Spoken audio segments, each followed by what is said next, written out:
story is called The Anzac Puppy. The Anzac Puppy. In the middle of the night, in the middle of winter, in the middle of a war, a puppy was born. A softly spoken girl called Lucy gently stroked the newborn puppy's shimmering coat.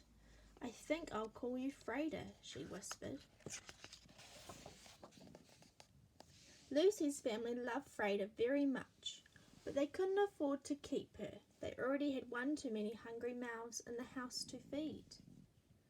So one day Freda was placed in a box and left on the side of the road. Lucy sat watching over her, hoping and praying that no one would notice her puppy free to a good home. But a young soldier on his way to war noticed the beautiful little puppy. He scooped her up in his arms.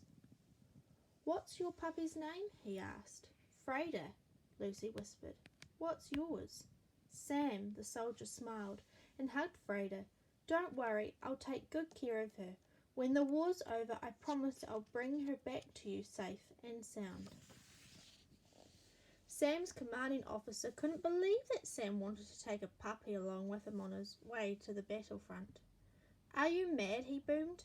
"A war zone's no place to raise a young dog."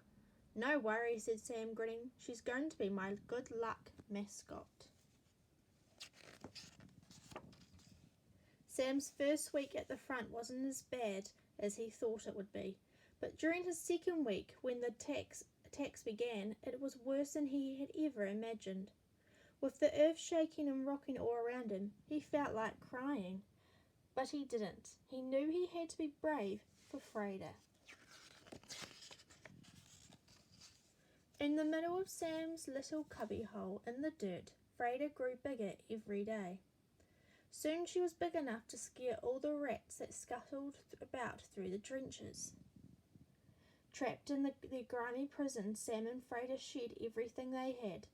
Their blankets, their bully beef, biscuits and water, even their fleas. Sam spent many hours writing letters to his mother back home. He never mentioned the horrible sights or the sounds that surrounded him. He only wrote stories about his beautiful little friend, who was the bravest puppy he had ever seen in his life. At Christmas time, he sent his mother a picture of Freda. Soon, day after day, the explosions became louder and louder.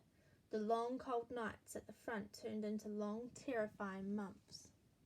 Sam never knew if he was going to live to see the next day, but he knew he had to. He promised Lucy that he'd bring Freda home safe and sound. Soon Sam began to wonder if it was only Freda's luck that was keeping him alive. His friends prayed too, that her luck would somehow protect them. Each day Sam lost more and more of his friends at the Western Front. Friends he'd grown up with and friends he had played sports with at school. These were his friends that he'd never see again. Soon Freda was the only friend Sam had left in the world. As the months slowly turned into years, Sam became more and more upset by the fighting. He was sick of the endless explosions. He was sick of the crying. He just wanted to go home. Then one day the roaring guns fell silent. The generals decided it was time for the fighting to end. There were no bullets to fire and no more tears to cry. Sam and Freda slowly emerged from their muddy trench. Sam was no longer a boy, and Freda was no longer a puppy. After a long journey home, Sam took Freda back to the house where he found her. Sam was surprised to see a young woman greet him, not a girl. "Freda!" Lucy cried as she ran down the path to greet them. Sam smiled at her. "I told you I'd bring her back safe and sound." He hugged the dog and placed her medal around her neck. "Thank you, girl," he whispered. "I couldn't have survived the war without you." During the months that followed, Sam came back to visit Freda and Lucy. Then during one of his visits, something very special happened. Sam and Lucy got married. 1 year later, in the middle of the night, in the middle of the winter, in the middle of Sam's farm, a beautiful little baby was born. Her name was Freda.